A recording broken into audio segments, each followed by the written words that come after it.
লিচুর বাগান যেহেতু চলে এসেছে বাসায়, তো চিন্তা করতেছিলাম যে এক সপ্তাহ ধরে অন্য কিছু রান্না না করে এখান থেকে বিভিন্ন ধরনের রেসিপি ট্রাই করব। তো এই তো মাথার মধ্যে চিন্তা খেলে গেল আমি লিচু দিয়ে এখন কী রেসিপি ট্রাই করব। তো আমার অন্য তরকারি রান্নাই করা লাগবে না, শুধু লিচুই খাওয়াবো আর লিচুই খাওয়াবো। তো এই করতে করতে আমি হচ্ছে বিশিষ্ট চিন্তাবিদ হয়েও যেতে পারি। তো এই তো মা ছেলে মিলে এখানে আমরা লিচু বাছতে বসে গেলাম, দেখা যায় কী রেসিপি ট্রাই করা যায়। তো আজকে খুব শর্টকাট একটা রেসিপি আপনাদেরকে দেখাবো।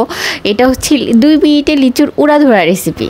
তো এই উড়াধুরা রেসিপিতে কিন্তু আপনাদের প্রথমে অবশ্যই লাগবে লিচু। তো লিচুর থোকা থেকে একদম লিচুগুলো ছিঁড়ে একদম ছিলে নেবেন। এই যে আমি আমার ছেলের সাথে লিচু একদম বাছতে শুরু করেছি।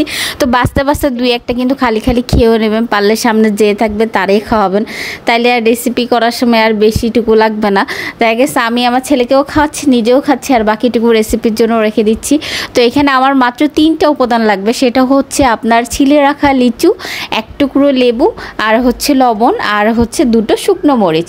সরি 3টা উপাদান না, 4টা উপাদান লেগে গেছে। তো এই যে 2টা শুকনো মরিচকে আমি পোড়ানোর জন্য এই যে চুলার কাছে নিয়ে আসছি। এত সুন্দর গ্রান আসতেছে, আমার কাছে তো পোড়া শুকনো মরিচের গ্রান অনেক বেশি ভালো লাগে। যেহেতু বাচ্চা খাবে তাই একটু কম করে ঝাল দিয়েছি। এখানে যদি শুধু আমি একা খাইতাম, ভাই আমি তো 5-6টা শুকনো মরিচ অবশ্যই দিতাম।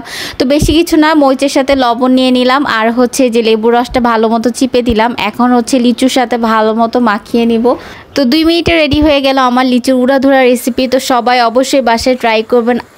এমন সুন্দর গ্রান পোড়া মরিচে আর এত সুন্দর টেস্ট, আমি তো খেয়ে যাচ্ছিলাম আর মনে পড়তেছে তুমি কোন শহরে লিচু গোল লাগে উড়াধুরা। তো সবাই উড়াধুরা রেসিপিটি ট্রাই করবেন, অবশ্যই আমার কমেন্ট বক্সে জানাবেন কেমন হলো। তো আজকের মতো আল্লাহ হাফেজ।